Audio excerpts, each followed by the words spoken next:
যে শয়তান এই চিন্তা আপনার মধ্যে দিয়েছে ওই শয়তান কিন্তু নাস্তিক নয়। আমি কোরআন থেকে প্রমাণ করছি, শয়তান কিন্তু আস্তিক। যখন শয়তানকে বের করে দেওয়া হচ্ছে জান্নাত থেকে, যে সেজদা না করার কারণে, শয়তান বলেছে রব্বি আনজিরনি ইলা ইয়াউমি ইউবআসুন।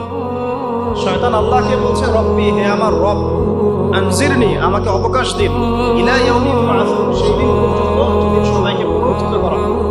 মানে এখানে শয়তান আল্লাহকে রব বলে ডাকছে, বুঝতে পারছেন না? শয়তান আল্লাহকে বলছেন রব্বি, হে আমার রব। শয়তান কি আস্তিক না নাস্তিক? অথচ শয়তান পৃথিবীতে এসে চ্যালেঞ্জ নিয়েছে যে সে পুরো মানব জাতিকে জাহান্নামে নিয়ে যাবে। আল্লাহ পাক বলছেন আমার মুখলেস বান্দাদের তুমি কোনো ক্ষতি করতে পারবে না। আবার শয়তান চ্যালেঞ্জ করছে আমি ডান দিক থেকে আসবো, বাম দিক থেকে আসবো, সামন থেকে আসবো, পিছন থেকে আসবো, ওয়ালা তাজিদু আকসারাহুম শাকিরিন। আল্লাহ আপনি বেশিরভাগকে শুকরগুজার পাবেন না, যেটার বাস্তব প্রতিফলন আমরা এখন দেখছি।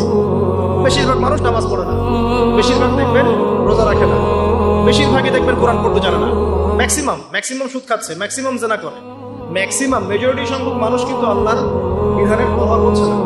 অল্প কিছু মানুষই আল্লাহর বিধানের পরোয়া করছে।